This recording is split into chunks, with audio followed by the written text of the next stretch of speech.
हाय, M2G2 इमानदारीने बघणाऱ्या माझ्या सर्व इमानदार मित्रांना नमस्कार. म्युझिक कप्प्यातले आपले आजचे कलाकार आहेत गायक संगीतकार मोहन उपासनी. चौघड वाजतो गणराया नाचतो, चौघड वाजतो गणराया नाचतो, नवलाई ही पाहूया. चौघड वाजतो गणराया नाचतो, नवलाई ही पाहूया. हे आनंदाने डोला प्रेमान बोला गणपती बाप्पा मोरया. आनंदाने डोला प्रेमान बोला गणपती बाप्पा मोरया.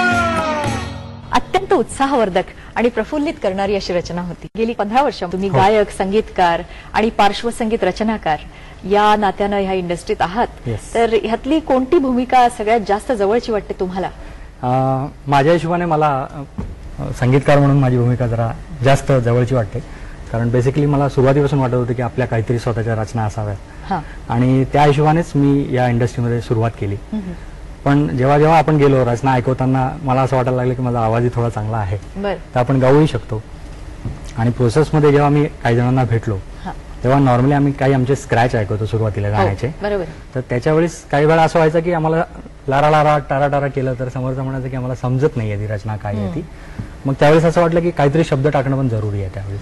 मग दरवेळीस कोणाला तरी बोलून किंवा गीतकाराला समजावून सांगणं आणि त्याच्या हिशोबाने आपल्याला पाहिजे तशी गीत बोल आपल्याकडे करून घेणं हा थोडासा मला प्रॉब्लेम वाटत होता किंवा तेवढा त्या प्रोसेसमध्ये तेवढा वेळ नव्हता. मग मी विचार केला की चला आपण काहीतरी शब्द टाकून बघूया. त्याच्यावर एक गीत बनवलं, ते धून बनवली आणि मी जेव्हा गेलो तेव्हा समोरच्यांना असं वाटलं की अरे हे चांगलं आहे, सुंदर आहे. त्यांनी मला सांगितलं की आम्हाला हेच आवडेल. मी त्यांना म्हटलं नाही, हे माझे शब्द आहेत, त्याच्यावर मला काहीतरी अजून गाणं लिहून घ्यावं लागेल. पण माझा पहिलाच अनुभव होता. त्यांनी सांगितलं की नाही आम्हाला हे चांगलं वाटतंय आणि याच्यातून काहीतरी चांगलं होऊ शकतं, त्यामुळे यू कॅरी ऑन. आणि मग मी त्याच्यावर बोल लिहिले आणि ते गाणं लिहिल्यावर असं वाटलं की चला हे चांगलं वाटतंय, ते समोरच्यांनी ऍक्सेप्ट केलं. म्हटलं मग माझी गीतकार म्हणून वाटचाल सुरू झाली. तुमच्या ज्या रचना आहेत त्या सीडीजच्या स्वरूपात मार्केटमध्ये आलेल्या आहेत. तर पहिली सीडी जेव्हा प्रदर्शित झाली तेव्हाचा तुमचा अनुभव किंवा भावना कशी होती?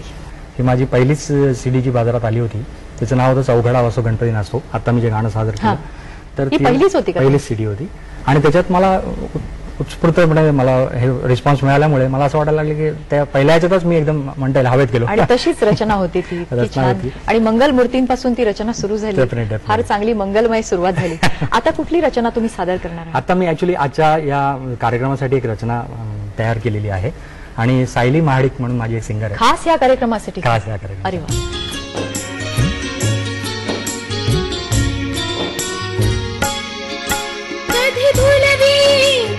पुरवी शतजन्माची नाती सुख दुःखाने सजली ही अंतरातली नाती. ही वाट मजला झुलवी क्षितिजाच्या मिलनी. ही वाट मजला झुलवी क्षितिजाच्या मिलनी. खास ही रचना M2G2 साठी केल्याबद्दल मी तुम्हाला धन्यवाद देते. थँक्यू. तुमचा वाद्यवृंद सुद्धा आहे अंतरंग नावाचा आणि त्याचे मला वाटतं तुम्ही 200च्या वर प्रयोग केलेले आहेत देशात परदेशात. तर अशा खरं म्हणजे असे बरेच वाद्यवृंद आहेत, पण तुमच्या वाद्यवृंदाचं वेगळेपण कशात आहे असं तुम्हाला वाटतं? ऍक्च्युली म्हणाल तर माझ्या वाद्यवृंदामध्ये मी मराठीमध्ये असं सुरुवातीचा जो काळ होता संगीताचा तो काळ आता लोकांना जास्ती ऐकायला येत नाही. तर त्यामुळे आम्ही अगदी लाईक फ्रॉम 40s पासूनची गाणी आहेत ती लोकांसमोर सादर करतो. काही नव्या ढंगात पण करतो, म्हणजे आजकाल लेटेस्ट म्युझिकच्या हिशोबाने, पण गाणी तीच. असा एक रिमिक्स म्हणता नाही येणार, त्याला म्हणू इच्छित नाही रिमिक्स, कारण काय तो बाज तोच ठेवतो आम्ही, पण अद्यावत इन्स्ट्रुमेंटच्या हिशोबाने आम्ही ती गाणी सादर करतो. हा एक पार्ट आहे त्याच्यातला. आणि मेजर पार्ट म्हणाल तर दुसरा असं की आपल्या लोकसंगीत जो बाज आहे तो लोकसंगीत आम्ही त्याच्यात सादर करतो.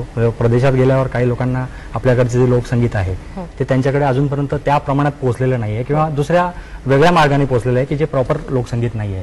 तर असाही एक प्रकार मी त्याच्यात करतो की तो लोकांना प्रॉपर लोकसंगीत ऐकायला मिळेल आपल्या. असं परदेशात सुद्धा तुम्ही ही मराठी गाणी सादर करता का? हो हो, डेफिनेटली. हा पूर्ण मराठी प्रोग्रामच आहे. अच्छा, तुमच्या पुढच्या काय योजना आहेत? आता माझा हिंदी सिनेमा रिलीज होत आहे, महाबली द एक्स्ट्रीम पॉवर म्हणून.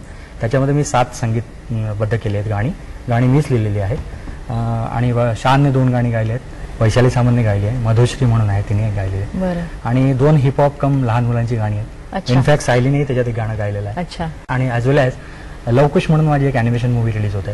फुल फ्लेज 90 मिनिट्सची मूवी आहे आणि त्याच्यात माझी 2 गाणी आहेत. बर. तर ती गाणी आता मी असं एक्सपेक्ट करतो की समथिंग विल हॅपन. छान. तुम्हाला मी शुभेच्छा देते नवीन चित्रपटांसाठी आणि तुमच्या सगळ्या पुढील योजनांसाठी. थँक्स. आणि तुम्ही M2G2 ला भेट दिलीत याबद्दल तुमचे आणि सायलीचे मी आभार मानते. Thank you. आणि अर्थात याचा शेवट काय गोड करणार आहात, निरोपासाठी काय देणार आहात? लवकुश मूवीतलं गाणं आहे ते मी सायलीला म्हणायला सांगतो. सायली आहेच आज. तनक दुम दुम तनक दुम दुम तनक दुम दुम तनक दुम दुम तनक दुम दुम तनक दुम दुम तनक दुम दुम दुम हे तनक दुम दुम तनक दुम दुम तनक दुम दुम दुम आओ आओ मेरे यार पानी में हम लुका छुपी खेले आओ आओ मेरे यार पानी में हम लुका छुपी खेले लहरों के संग संग झूमेगा हम छम तनक दुम दुम तनक दुम दुम तनक दुम दुम दुम तनक दुम दुम तनक दुम दुम दुम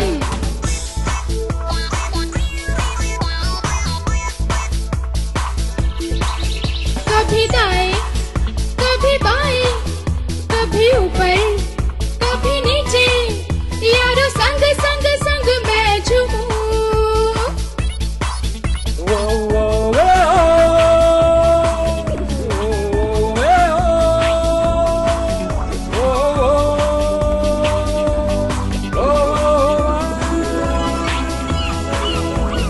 कभी दाएं कभी बाएं कभी ऊपर यारो संग झूमूं यारो संग संग संग मैं झूमूं तनक दुम दुम तनक दुम दुम तनक दुम दुम दुम तनक दुम दुम तनक दुम दुम तनक दुम दुम दुम तनक दुम दुम तनक दुम दुम तनक दुम दुम दुम तनक दुम दुम तनक दुम दुम तनक दुम दुम दुम म्यूजिक मस्ती का पहाड़ी गाड़ी